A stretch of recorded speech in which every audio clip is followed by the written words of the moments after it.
Running a cafe in today's world isn't just about brewing the perfect cup of coffee. Believe me, as much as I love Java, I wish it was, but it ain't.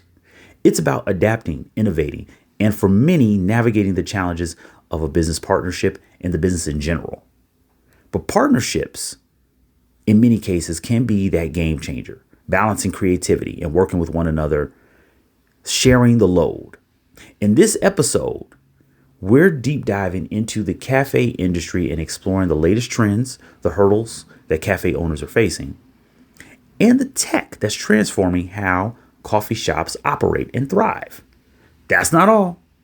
We're taking you inside a thriving cafe, sitting down with its two co-founders to hear their journey firsthand.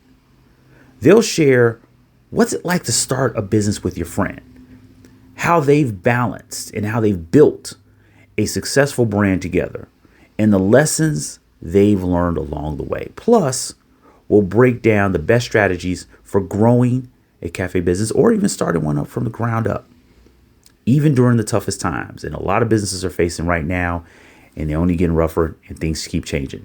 So grab your cup of coffee, settle in, and let's get it. Welcome to the Ambition Show.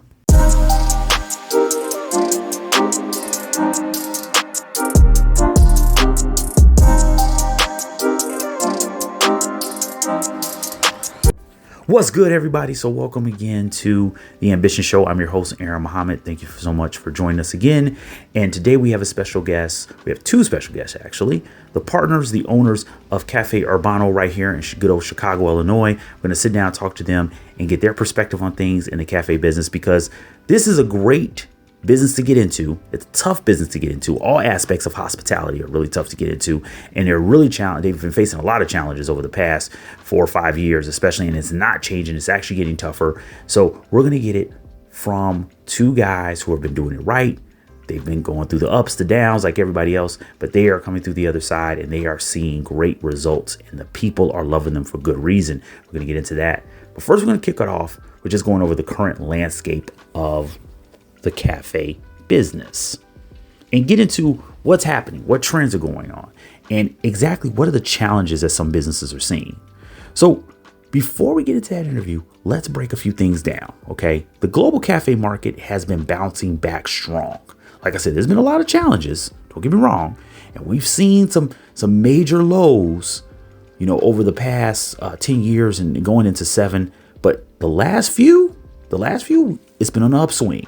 And this is where, if you have good partnerships, you have good leadership, you have good teamwork, you can overcome a lot of the challenges that are facing, any business. But this industry is no different. In 2023, it was valued to be nearly $300 billion, the cafe business. Now, of course, we've got leaders like Starbucks. We got, the Tim Hortons out there, from my brothers up north, the Great White North. But there's a ton of chains, and of course, it's the mom and pops, it's the smaller businesses that are really driving this, okay? Because that's what people see the most.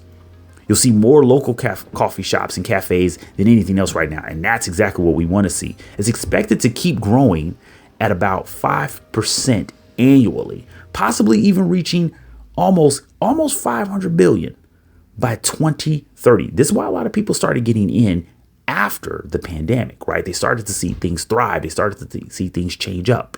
Now, of course, we got a lot of things going on with imports, exports, and whatnot, but we are not seeing the independent coffee shop slow down. Although,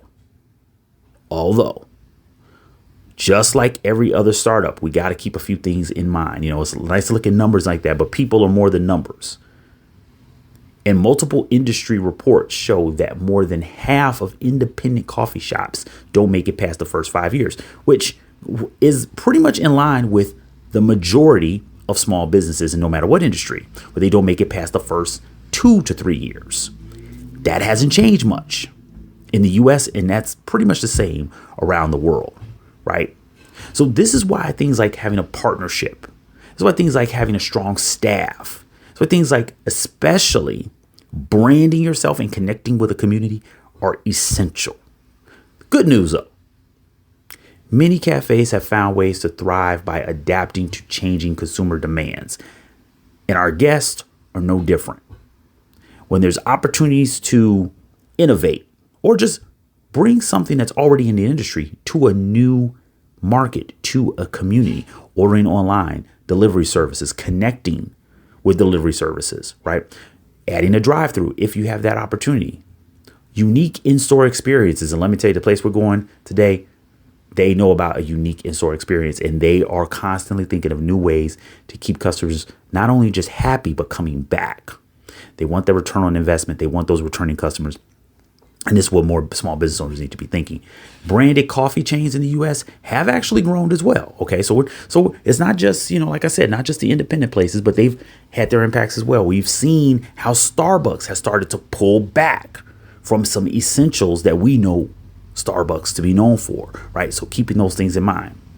So what does it take to thrive, not just survive, but to thrive in this business, in this industry?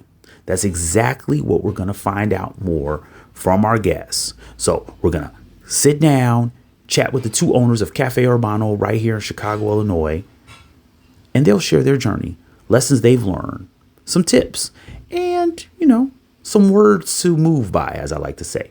So when we come back, we'll be sitting down with the Cafe Urbano owners, Mike and Nando. Stay tuned. We'll be right back.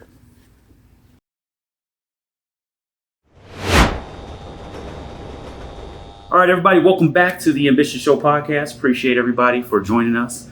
And here with some two old friends, but also some great proprietors here in Chicago, I've got Nando and Mike, owners of Cafe Urbano Avondale. And these guys, I've known these guys for years, and they've been making strides in the business, but they've gone through a lot. And they've been great friends of the community and the small business community. That's why I wanted to have them on the show. And I thank you guys. Appreciate you. Nando, Mike, appreciate you guys. Thanks for having us, Aaron. Yeah, no, thank you guys for taking the time. And I know you guys are busy, and you're really busy because you just opened up this location. So I want to let everybody know, because I talk about Cafe Urbano, about my crib. I talk about that one because, of course, that's my cafe. It's down the street. But you guys, like I said, have been making strides, and you've thrived with all that's been going on in the world right now as small business owners.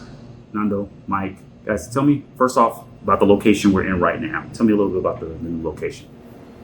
I think we're in a good location here in Avondale. We just opened up 2 months ago. We had a grand opening a week ago. And I think this is a pretty good area to be in. The community seems to be very accepting of us, and we're integrating little by little, getting to know more of our neighbors. It's a spot that I've been looking at for years. I've been wanting to get in here for a long time. Really? I finally seen the opportunity, and I think we just got really lucky on getting this spot. That's fantastic, man. That's fantastic. Mike, anything to say about the new spot, new location? Don't worry, we're going to give you time to plug the other spot, too. Like you said, we've been looking at this for about, 7-8 years now? Driving by. Yeah. Originally it was a S&S Deli. Yeah. And then it was Blue Food, which had a great concept. I think it just had a little hiccup with the and immigration issues at the park across. But it, happened to work in our favor, and we're just looking forward to planting roots. There you go. No, and you brought up, it was a really good point. I'm glad you just went into it. And that's what I talked about a little bit earlier about businesses that, unfortunately, we've lost a lot of businesses, a significant number of businesses, due to everything. And you guys have muscled through it, and, you've gone through it all. But I would like to get an idea, just going back a second, what made you guys start a cafe? Because cafe business is a tough business. It is. I mean, and no matter, we're not talking about a specific decade. It's always been a tough business. What got you guys to get into the industry? Blind ambition. Yeah, pretty much. I mean, I own Twisted Tattoo. I've been at Twisted Tattoo we're going on 19 years this year. Congratulations. When we were there, the landlord that we had wasn't doing anything with that corner. It was empty the whole time.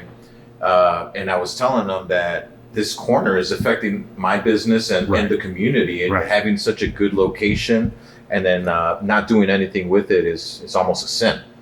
So I'm like, this is a good spot. We should do something with it. I talked them into renting us the corner, and Mike's my best friend, and we have a third one that's out in Hong Kong, but he's always with us in spirit, and we just decided to go into it and see what happened, and luckily for us, everything has been working out pretty good so far. Here, man. And I know you say you guys have a third member, but since we got you guys right here, when it comes to your strengths, because that's the thing about partnerships. I've had a few partnerships in the past, and I know how that can go. Sometimes you're with a person who's kind of like left brain, right brain, and then sometimes you guys are like both working the same side. How do you guys thrive as a partnership? Like, what do you say your strengths, and how do you guys divvy up the work? You want to take this one? He's definitely 90+% of the visual. What do you want to call that? The aesthetics. Okay. Stuff, yeah. Yeah, because places are all beautiful, by the way. Thank you. Yeah. And I kind of fall back on the food and inventory and stuff like that. It's a little bit more my strong suit. Okay. I think if I wasn't doing it, though, I think he could step up and do it as well. But that's right. He just allows me to do a little bit, so I feel like I contribute. But that's how a partnership works, right? Some you. We both have attributes that we both contribute to the business, and I think we complement each other on how we work. I'm a little fire, he's a little ice. There you go. And sometimes we've got to heat it up, and sometimes we've got to cool it down. And then we both jump into play when it's necessary. Exactly. Now, you mentioned food. I'm a foodie for sure. And you just said fire and ice. Let's talk about your menu real quick. Because this is, of course, international. So when people come to Chicago and we talk about cafes, I go to different cafes and I record from different cafes. Been in Cafe Urbano a few times. If you guys haven't noticed, I posted. I'll tag you more. Oh, yeah. I share it. I want to know about your menu. So, Nando, Mike, who wants to take us? Who's going to take us through some of the items on the menu? I think the menu is inspired through our city. I think the city is it's just the whole world in our backyard. We have all sorts of cultures. We have all sorts of flavors, and we eat out all the time. And we're so we're tasting different things and experiencing different foods and cultures. And I think we take a little bit of here and a little bit of there, and to us, it's a mixture of Chicago. Okay, for sure. Love that. Yeah. Love that. Awesome, man. Awesome. What would you say? Well, first off, I'll ask you, Nando, since you just got off the menu. What's your favorite item on the menu? I know they're your babies, but which one's your favorite? My favorite? Oh man, it's gotta be I really like tinga tostadas. Okay. Our cook Jose, he's a phenomenal cook, and he definitely whips up some good stuff for us. The tinga tostadas are great, and my second runner up would probably be the soy chorizo and potato tacos. Okay. It's a little bit it's vegan. Sometimes I like cutting meat out of my diet. And I think that's a good way to do it. That's what's up. Mike, what's your favorite item? I think I'm going. I could probably do the spinach avocado wrap every day. Okay. My new favorite that we haven't put on the menu yet, but I'm doing, it's like a protein bowl. So. We now have more capability in our kitchen, so we are doing chicken thighs, and they are char grilled. Oh, nice! The taste is phenomenal. So it's chicken thighs, some pico de gallo, sour cream, avocado, a little bit of black bean, and mozzarella cheese on top, and that is I've been eating that every day. Thanks for going through all that and not having no plates out. Talking about all that food, man. That's rough, bro. When's that hitting the menu, or do you have an idea? What are you guys looking at? Maybe a different season or something? In a week or two or so. Oh, sweet. Yeah, see if he wants to add any tweaks to that. But okay. Yeah, there's a lot of things we want to update now. We definitely want to try to get into some catering too. Try to expand the menu a little bit. Try to do some grab and goes. Oh, love. Yeah. Just trying to expand the menu. Exactly. And you brought up catering. So how do you guys collaborate with other businesses, or do you collaborate with other local businesses? How does that work? Well, that's a new avenue for us. So we haven't really gone down that street yet. So we're planning to, take it easy with it and figure it out. And eventually we'll see what we can do with the parks, local schools, local businesses, and see how we can collaborate with them. Integrate with the neighborhood. Nice. And do a little bit of promoting and marketing online and social media. And I'm pretty sure we'll start picking up the pace with that sooner or later. That's what's up. And you speak of, it's a good point you bring up, working with the local community, especially with the parks, with the schools, park districts and whatnot. When it comes to customer feedback, does that play a role into the menu? Does that play a role how you operate? How do you guys handle customer feedback, and how do you work closely with customers or communicate with customers? I think that's where we started with the vegan menu. Okay. Yeah. I think the Old Irving neighborhood, Albany Park. I think they were asking for it, and I mean, I'm not a vegan. Nando dabbles a little bit more with it. Okay. So at first I was a little nervous that a non-vegan is making vegan food, but we've had actually really good feedback. Okay. So. Yeah, I mean, most of the feedback is just good. It talks about our service. Yeah. It talks about the environment that they're in. The settings that we set, and but I mean, there hasn't been too much suggestion on changing the food. But yeah, we do know that some people have special diets like gluten free or they're just vegans or vegetarians and stuff like that. So we try to accommodate to all of our customers' needs. That's what's up. And that's one good point. You brought up. You guys do get good feedback though, because I went through like your reviews and stuff, and you guys almost every day I see at least 2 or 3 new pop up, like 5-star, 5-star, 5-star. How do you guys handle that? Like, is that like a training thing? Do you guys have processes in place when you're evaluating people? I mean, there's a lot that goes into it that a lot of business partners fail at, and I think that's one of those areas. But you guys have clearly done well, because you guys have really good reviews and stuff. What do you guys do when you're looking at like new employees and training? How does that work? I think we're just learning every day with that, because we still are. I think we're still getting our practices together. Okay. And just maybe we got pretty lucky. Okay. That we got some great staff, great customers. Mm-hmm. We're working on our feedback and like trying to reply back to the reviews. It's just small business is a little tough. You're managing so many things, wearing different hats. So sometimes you could get to the emails and just crank them all out one day, and then you don't go back to it for a week or so. Yeah. So sometimes it falls by the wayside. We're trying to get better at that. Well, once again, I mean, literally every day, and I'm serious, every day, because I've mentioned, full disclosure, that I used to work with you guys. So I still get the emails coming through, and I'm like, every 5-star. So I'm saying, you guys are doing something right. I know you, and I'm being honest with you, they're none of them from me. Because I'm not trying to, plug the numbers, get a bunch of fake emails. They're legit. They're legit. So I think it's a cultural thing, because you guys have a really good culture. And I know, Mike, you brought up and gave the credit to Nando, and I know you guys really collaborate on the aesthetics. But what are some of the things about the aesthetics? Because that's part of the culture. People comment about they love the place, they feel the place, they like the energy. I see them, like I said, I see these reviews. What inspired the aesthetics of the spot? What inspired the vibe of the spot? One vibe going.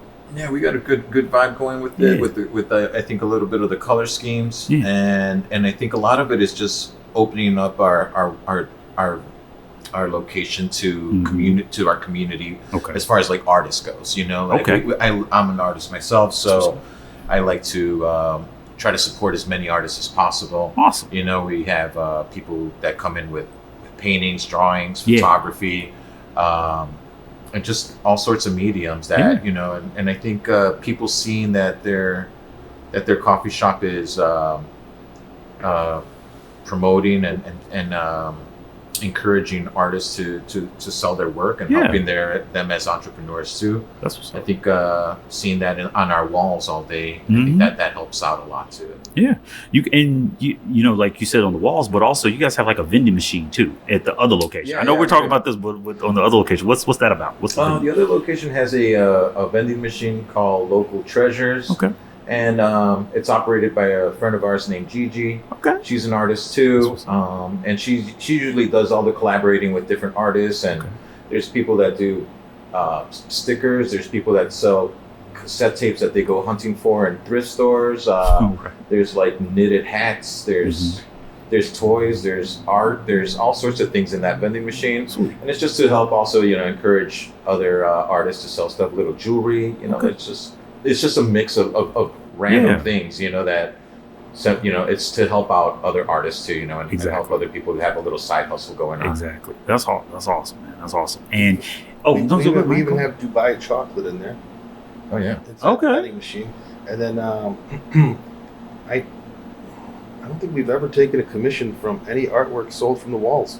No, we probably don't. the only people. Oh wow! who've done Yeah. that. I was gonna say that's actually rare because I've been a few Yeah. spots they do, but Yeah, no, we don't. I feel like it's better just to let them have their cake. You know, like we don't need to dip in other people's pockets, and you know, there's enough of that going around, and we're doing fine. You know, and if we really needed to, right. I'm pretty sure there wouldn't be a problem, but Right. we don't need to, and it encourages our artists to try to sell more at our shops. You know, cuts the price down a little bit. Some of their artwork might be a little bit pricey, but you know, if they're you know, we don't want to lose any sales for them. Exactly. So you know, we tell them, you know, if you can make it a little bit cheaper for our clients, Okay.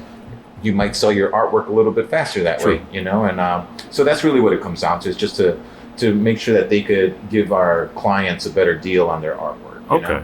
No, that's really awesome because like I was just mentioning, well, when Mike brought it up, that there was a few cafes that I've been to, they do this, you know, similar thing, but they definitely take a commission from, you know, take a little something, but Yeah. for you guys to give that back to the community you're a part of, clearly, Yeah. you guys have both been a part of. So no, that's awesome, and you know, we'll make sure that people have your information, you know, just in case you want to. Yeah, we would love to. Yeah, because it's giving, it's a collaboration. That's really what it always comes down to. So I know you guys are busy, so I'm gonna make sure, you know, finish up here. But I wanted to get an idea because the whole concept of this episode really was not just about partnerships. It's also about, you know, you guys, like I said, have thrived, or at least you've muscled through it. You've gotten through to where you've gotten to the location you've been eyeing for some years. When it comes to like platforms, technology that you use, like what are some things that you would say would be good options for other cafe owners or people getting into the business? What do you use? And what are your suggestions or recommendations that you would have for other maybe aspiring cafe owners or current cafe owners? I would highly suggest not to try to do everything yourself. a lot of delegation, a lot of delegating helps out. You know, I think it's super important. You can't do it alone, so it's better to have a good team and know what everybody's attributes and what strengths and weaknesses they have. Okay. And have them help you with what they're strong with. You know, we have a social girl named Jessica that helps us with our social media. We have Jose helping us with the cooking. Mike does a lot of the pricing and purchasing, which is super important. You know, like purchasing is crucial. Yeah, I think especially with inflation going on and the way prices are going, Mike's always hunting down deals, making sure that we could keep our prices fair, so that way, you know, people keep on coming back. Yeah. How do you navigate that? Because real quick, because that's a good point, especially what's going on right now. Yeah. How are you guys navigating, you know, the changes with prices, the changes with what's going on with, you know, imports?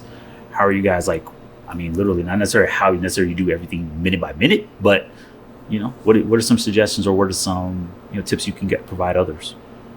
Don't worry, they're not down the block. Yeah. So it's not you give them competition, but yeah, what could you give as advice?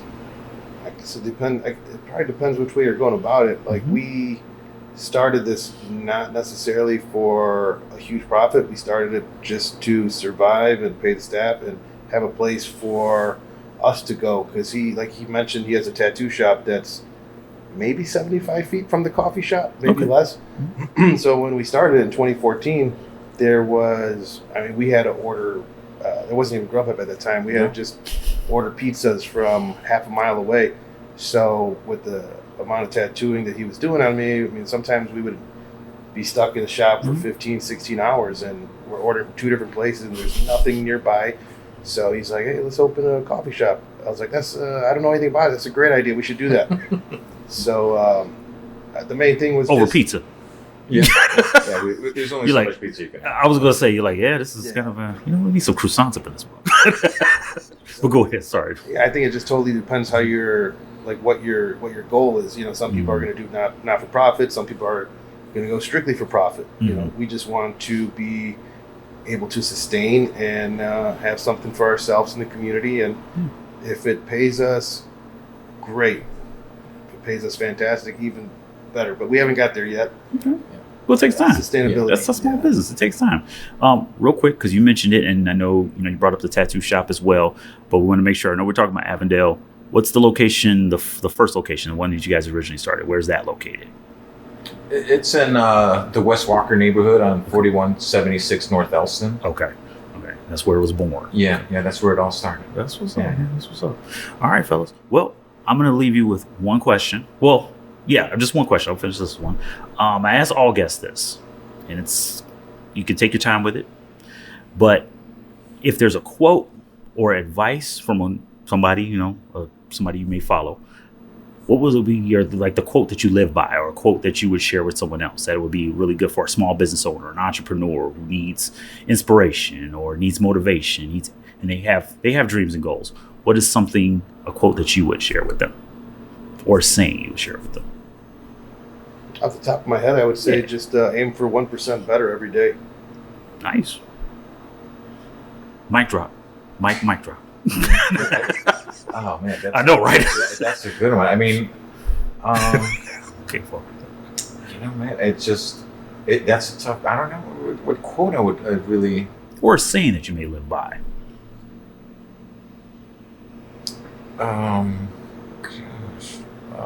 There's a lot of things. Depends on the day, I guess. Well, no. Yeah, some days I feel like I'm coasting and let's flow with the flow, and sometimes you feel the pressure and I feel like that's where things grow more, but okay.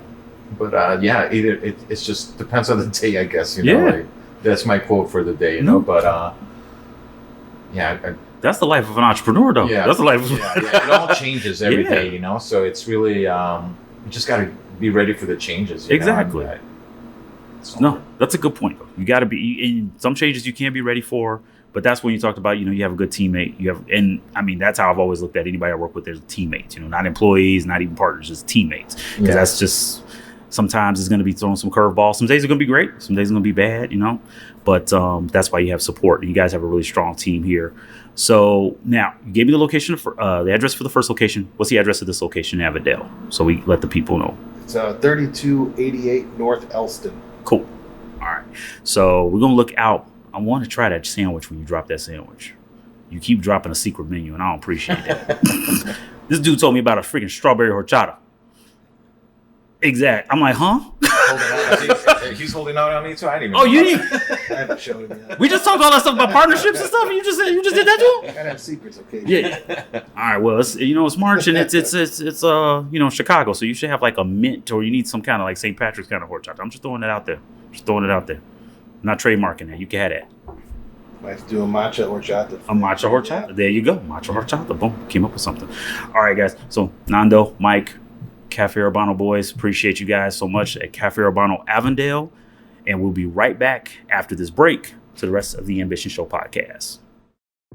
Okay, so starting and running a business with a partner, especially a friend, can be incredibly rewarding, but it also comes with challenges. Thanks to Nando and Mike for sharing their story, sharing their journey, and just how they collectively make the brand, make the business grow. Went over a few best practices with them and wanted to just, highlight those again. And the first things first is to define roles and responsibilities. Nando and Mike broke down, how one person may focus a little more on operations. The other person focuses a little more on this design, the branding, or at least the aesthetics of the branding, right? Because the brand is everything. But it's really important to define those roles from very early on. Who handles what? Who is best suited to handle what? And sometimes that can be found during the journey, right? So one of those tools that has always been great to ensure that this gets done is what's called a RACI, a simple document. It can be a spreadsheet. It can be a written document, but it's kind of best to have it as a spreadsheet. That way it's easy to manipulate, and post it up in your office. Have it in your business plan, a RACI. That stands for, it's very simply, who's responsible for the task, who's accountable for the task, who's consulted about that task, and who is going to just be informed of the task. So perfect example would be who's going to handle ordering the products, right? Who's going to handle ordering all of the products and part of the inventory. One person is going to be responsible, but another person will be accountable that person responsible did the job. This could be handled by, your number one cook, your number one chef. This could be handled by the person who's, your customer service agent. This could be the person who's handling your sales, right? Who's going to be responsible. And the accountable person would be one of the managers or one of the owners, one of the founders, right? Consultant would be the other manager, owner, or founder, right? That way it doesn't get murky, but people are consulted. Hey, what should we order? Okay, I'll make sure X employee orders that. And then work with the other employees to say, hey, what is selling? What isn't selling? What do people want? Inform them, keep them informed, keep them updated, and maybe even consulted. But for the most part, it's on one person's role. And that helps to keep things clean. That's a RACI. Okay. That helps really define roles, define responsibilities. The next step in best practice is, of course, to have it in actual writing, the legal documents. Who is the manager? Who is the co-founder? Who is the managing officer? A lot of people miss out on this when it comes to partnerships. And I'll say this: I've been in actually 2 formal partnerships. Formal meaning actual paperwork, and one kind of informal where we didn't even incorporate the business. To be honest with you, and it's crazy because we both graduated from business school. Ain't that something? Everybody makes the moves. Everybody makes those mistakes, right? But it actually didn't hurt and sting us in the end. Thank Allah. But what it comes down to is this. You want to have something formal. You want to make it sure it's a clear understanding who handles what, who owns what. Some people, when they have a partnership, it doesn't mean that it's completely 50-50. It could be, hey, this person's taking care of 80% of the business, right? The other person's more of a silent partner. Nando and Mike even brought up that they even have a third partner, right? Who isn't necessarily, as involved as they are. And that can happen. That happens all the time. This could be silent partners, investors, people who just want to see you win, and they're maybe helping out with connections. I look at it, I've always looked at this. I looked at it from the same perspective as if you ran a production company or you were, making movies. And a lot of people don't know that sometimes you'll see a name that says executive producer, right? Or you'll see an associate producer. You'll see these names. These people had very little involved in that film, right? Maybe they just made a connection. They literally got you the meeting with the production company. They're the ones who connected the director to the project, so they get a producer credit. Those types of things happen a lot, right? Where we have partners that we want to make sure it's clearly understood what they did and what they deserve out of the project or out of the overall business. So it's really important to get those things in writing. It's really important to get those things formally agreed upon. So a partnership agreement is essential. It protects you, protects everybody. I know a lot of people that think contracts. What the heck is a contract? It's a piece of paper. It could be ripped up. It could be destroyed. Yeah, true. But we know when we write something down, when we type something up, it literally does make it real. It brings it into reality. It's not just in your head. It's not just something you guys were just talking about. It puts pen to paper. It's a digital footprint. It's a physical footprint as well. Communicate openly and regularly. Communication is very important. That's all relationships, and the funny part about a business relationship, it can easily reflect, because it's a relationship. It can easily reflect a romantic relationship in many cases, right? If you're not communicating, if you're not sharing, and now you can overshare too. You can love bomb as well. But if you're not sharing, then frankly, the other person on the other end doesn't know where everything stands, right? And we've seen this. We all have it, whether it's a platonic relationship, a romantic relationship, family relationship. One person believes things are going good. The other person feels it inside. It's not. I'll give you a good example. When I had e-commerce business with one of my former business partners, this was a formal, agreement. We had paperwork and everything. At one point, and we were getting to that point where we knew, hey, we're not going to sustain this. We're not going to keep this going. But it wasn't being verbalized, right? And I could tell that my business partner was he was focusing a lot more, which made sense, on the business he had started beforehand, and which made perfect sense because the business that we had started, the e-commerce business, it actually leaned more into what I would be doing, right? Because I was already in web design. I was already doing branding. I was already doing the logo. I did the logo. So it was already within my wheelhouse. It was just going into fashion and apparel, but it was still, a lot of the aspects were in my wheelhouse. So I was a little bit more aligned with it. But I knew, hey, I can't do this on my own. Instead of just roughing it, just saying, we'll never talk about it. We'll just, and maybe even, unfortunately, lose a friendship, because we had friendship before we even got to that business. I said, no, let me make sure we have a good phone call, a good conversation, because we had really good dialogue anyway, which was a benefit. I was like, man, listen, I don't think we're going to go forward with this. I think we need to cut this off. And he was like, yeah, I was thinking that already as well. I just didn't know, how to bring it up, how we're going to talk about it. So we sat down and had a formal agreement, what we're going to do, what we're going to divvy up, what we're going to try to sell, what we're going to try to liquidate. It kept us, not only did it keep us to where we got out, with basically without taking a true loss. We didn't lose out on a friendship. We didn't lose out on what we had built together, which was a business, but more importantly, a good friendship and a good partnership and a good working relationship, to where we're friends today. We laugh about, some of the stress and struggles, but we laugh, we shake hands, we can sit down, we can have a good meal together. We could talk about the good old days. We could talk about some challenges, and we could talk about things that we want to do in the future together because we maintained a good friendship. But most importantly, because we maintain good communication. Good communication is the key. And I'm not going to get into like bad relationships because y'all know about bad relationships. Don't talk. You know what's going to happen. Yup. You going to be lonely. Anyway, so play to each other's strengths. Mike and Nando also brought this up. That's why it's really great to hear from these business owners that we have as interviews. Real quick, full stop. I'm going to have a couple more interviews coming up about totally different topics. And we're focusing on real world experiences, right? I've mentioned it multiple times, how I've met so many great business owners, I have such a big network. We have a lot of business owners coming up in the next few episodes, and we're going to keep it going every month. We're going to try to get a couple interviews. If we can get multiple interviews in one episode, great. But the main thing is to get a solid interview so we can really have a conversation you guys can understand from their perspective and their experience. We have some really great people, and just hey, break out a notepad, break out a pen, pull up Notion, pull up Google Docs, and just start taking notes. And of course, if we have good comments, I'll take some of those questions that you guys are laying out there and we'll pose them to some of our guests in the future. So keep an eye out for that. Now, back to it. Play to each other's strengths. Nando, Mike brought this up as well. One person's better with, handling operations. One person's better with handling orders, supply chain. Another person is maybe focusing a little bit more. Let me train the staff. Let me work with the staff, build a training deck, things like that. That is important because that goes right back to that RACI. See, a RACI, although a document, like any other thing, any other document you make, a business plan, marketing strategy, it's a living document. You got to freaking use the thing.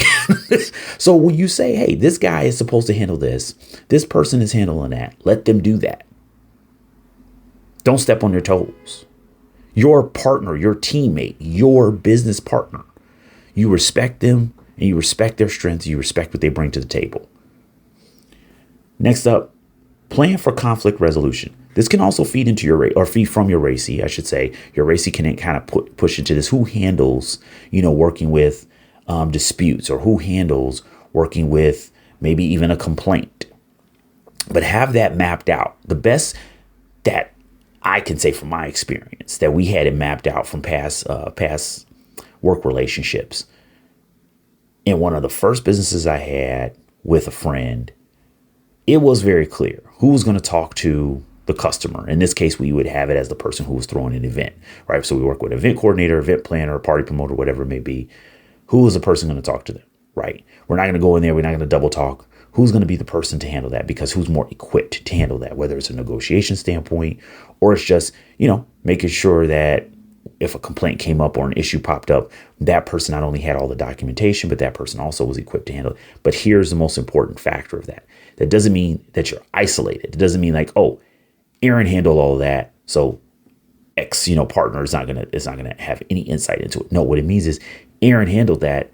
Here's the communication piece, right? Here's the documents, or here's the conversation recap, a transcription or the recording, maybe if you did a video chat. And now he's also going to relay it to his partner. That's communication. Communication is the key to everything, right? Communication to your clientele, communication to your target audience, communication to your business partners. It's the key to everything. But having a conflict resolution plan, having a structured plan helps a great deal.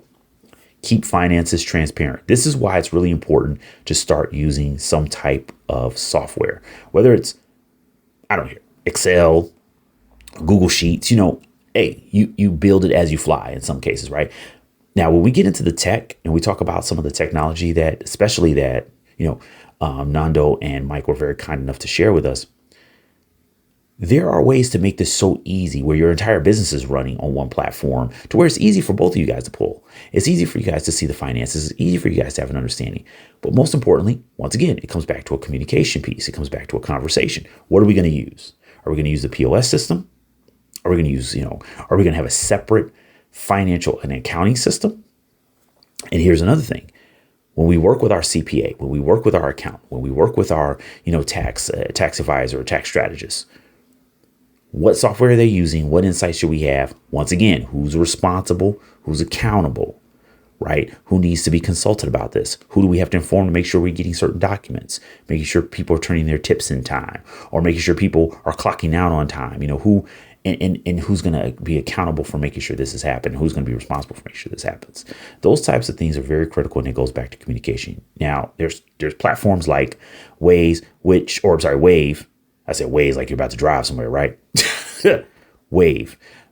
Wave was actually brought up by one of our past guests, of course, a CPA, Jeff. Jeff was kind enough to bring that one up.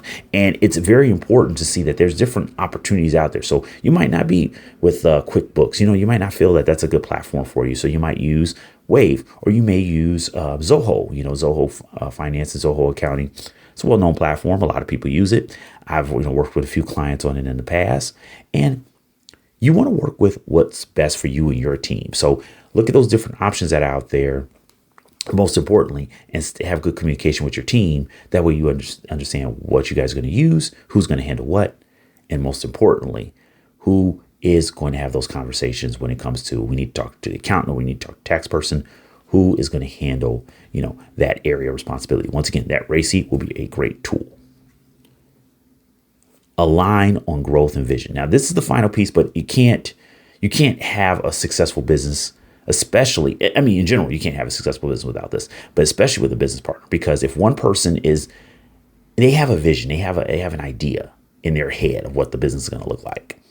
And then the other partner is on a total different path. Like one person wants to make it more rustic. They want to make it more, stripped down, while the other partner wants it to be more, modern and chic and high end. Completely different visions, right? Completely different price points, completely different marketing, completely different to where you're going to confuse customers and no one's going to get anything out of it, right?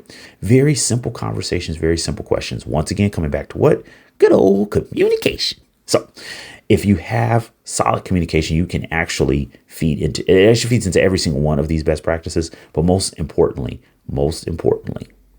it will keep you guys from having some hard conversations where you need to bring in the lawyers, or you need to bring in, hopefully only the lawyers and not the doctors. Because if you bring in them doctors, good Lord, maybe that wasn't a good relationship at all. So with that, those are the 7 best practices that you should have with running a business, whether it's with a friend or just a business partner in general, right? But when looking at it from the perspective of a friend, you want to maintain that friendship. Don't lose a good friendship. Don't ever lose a good friendship, right? And that is a good friendship. There's some toxic ones. If it's toxic, run. So with that, gotta have a couple things for you. First off, what to read. Now, what to read. In this case, it could be kind of tricky, right? Navigating, once again, business partner. What's the best way to have to keep the relationship not only positive, but also productive and progressive and pushing forward to where we're getting to a common goal. Great book by Marshall Goldsmith. What got you here won't get you there. How successful people become even more successful. Now, this is the perfect book for this, because this happens a lot, especially with partnerships. And I brought this up with my own partnership. I go back into my own experience, which was, we started the business we started the e-commerce business with, this will be a promotional tool. It became its own business. It became it became its own entire strategic business unit, to where we knew, hey, it's going to take a lot more effort and energy to get more out of this. We can't put, as I just said this in a past interview, can't put 20% in and expect, 100% output. It's just not going to work that way. And that's what we were noticing. So it got us to one point, but we were like, we have to change our thinking. We have to change the way we approach stuff. We have to change the way we even work together to get this to grow. And when we started to see, well, okay, it's taking us away from what we initially wanted to do and how it was supposed to help us, that's when we need to back out, because then we'll putting more in, not getting enough out, or not getting what we want out of it. Marshall goes right into things like that. Marshall goes right into the way you have to think. People tend to miss this. Hey, The person you were 10 years ago, the person you were 5 years ago, this partnership, the way it was when we first started, can't be the same now. We have to change the way we approach things as we evolve. And there's a reason why this guy was literally a member of the Thinkers Hall of Fame, right? Thinkers 50 Hall of Fame. There's a reason why. Okay. He's a 2-time Thinkers 50, #1 leadership thinker in the world.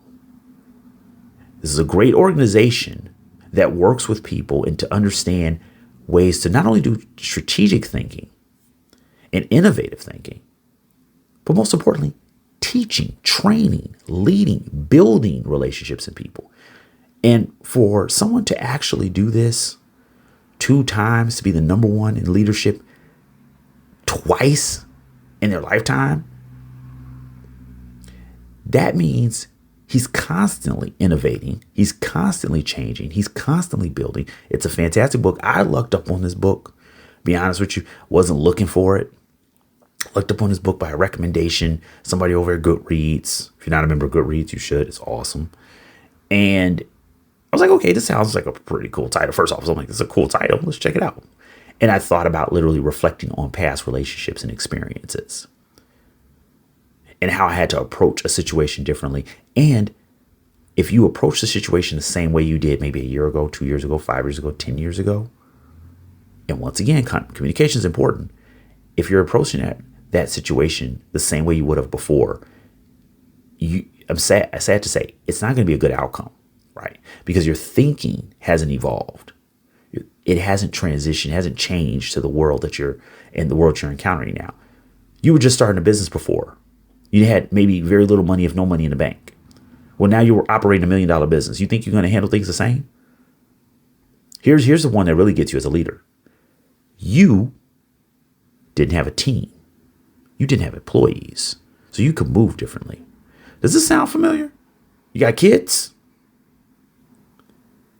And I'm not saying that your employees are children. What I'm saying is you have people that are looking to you and have expectations from you. You have to change your thinking. What you did as a single dad, or a single dad. Well, maybe you're a single dad. Now you're married. What you did as a single, you can't do it as a partnership. It's not going to work the same. You can't move the same. You have to change your thinking. Your thinking has to evolve. Great read. Now, I normally say it's a quick read. Don't rush through this one. Take your time. And I would suggest, he has a great breakdown in the book, but I would suggest as you go through it, give yourself some grace. Be like, yeah, maybe I made a bad decision here. Maybe I need to change my thinking there. Give yourself some grace. Don't beat yourself up. What could you take from the book and what could you apply if you had to go back into that situation? Now, new situations come up. You have some training. You have some, things that you could pull from, some tools and resources that you could pull from. Take those, apply those. Remember, none of the books that we recommend are for you to read it once, put on a shelf. It's literally for you to apply and put into practice and implement. Great, fantastic book by Marshall Goldsmith. Once again, what got you here won't get you there. How successful people become even more successful. All right, now with that, as always, owe a few things to you. I owe you something. So with that, I'm going to give you a RACI template because I know it may be a new concept to people. Once again, RACI stands for responsibility, accountability, consulting or consultation, informed. And this is a basic principle. This is the foundation. There's others, that you can apply on top of this, but this is the foundation. This is where you start. And the idea is, once again, when you go into this template, the idea is, okay, who is responsible for what? You can even put dates and times into it. And in fact, in the template that we have for you, I have 2 examples of RACIs that I've built. One, which was for a large group and a large team. So if you don't have a large team, you can go, feel free to delete some roles. And the other is for a much smaller team. It's really for you to kind of get started with this, really simplified for you. But it's simplified for you so you can just get in there and start working on it. And it's going to change. It's going to change. Remember, it's a living document. It's a living document. This is not something that you print out, put on the wall, and you never look at again. This is something that, yeah, you may put on the wall, but you know what? You're like, oh, wow, well, we just hired 3 more people. Okay, we got to change it up. That's why it's perfectly designed. Go in and print it out. You can take it over into Canva, spruce it up, put your little logo on there. You know what I'm saying? That'd be really nice. Make it your own, because it is your own. And you know what? The best thing is, you have 1 business partner, you have 4 business partners, you have 1,000 business partners. Doesn't matter. It would be really good if you guys, your leadership team, sat down and looked over this together. The best experience I ever had with working with a team and using the RACI, we literally like, hey, you know what? Let's go out. Let's have lunch. And we're like, you know what? We're all here together anyway. You know how hard that is? Let's just stop off at the little coffee shop over there. And 3 of us just sat down. We started looking it over and working on it. Like, okay, you handle this. You can handle this. Can you take care of that? Yeah. And then the best part about it is we found opportunities. We're like, hey, I didn't know. So that person was best equipped to do the technical aspects. You have columns where you can put time in. You can put the data in. You can put who has to handle it. It's a fantastic tool. Very simple for you. It's right there for you, free for you to download. And of course, take the time to check out. I would definitely suggest see what Shopify has for your team. Maybe Shopify is the best platform. You're starting out. Check it out. There's a link in the description to check out Shopify and the many offers they have for everything from themes, templates, and of course, like I said, those beautiful integrations. So if you're like, oh, I want to do this for email marketing, I want to do this for social media, it's already built there for you. And of course, the inventory and supply chain. With that, y'all, thank you so much for joining us. Thank you once again to our guests, Mike and Nando, who are really kind for allowing us to record in their location. And like I said, the next interview is coming up. It's going to be some interesting stuff. We got some great people from all over the world, okay? Literally, we have international business owners who are, whether they're fully online, they have a physical location, they have both, sharing their insights. Look forward to those conversations, sharing those with you, and most importantly, getting your feedback and hearing what you have to add. I mean, if you have questions, want to know, you ask me questions, you should ask them some questions. I'm sharing the wealth here, people. Sharing the wealth. Anywho, thanks so much for joining us once again. Grab the book. Check out that RACI template. Let me know what you think. And of course, if you're looking for a platform, Shopify is right there for you. Thanks once again to Mike and Nando and to the entire team. Best to you and yours. I'll see you around. I've been your host, Aaron Muhammad. This has been The Ambition Show. Peace.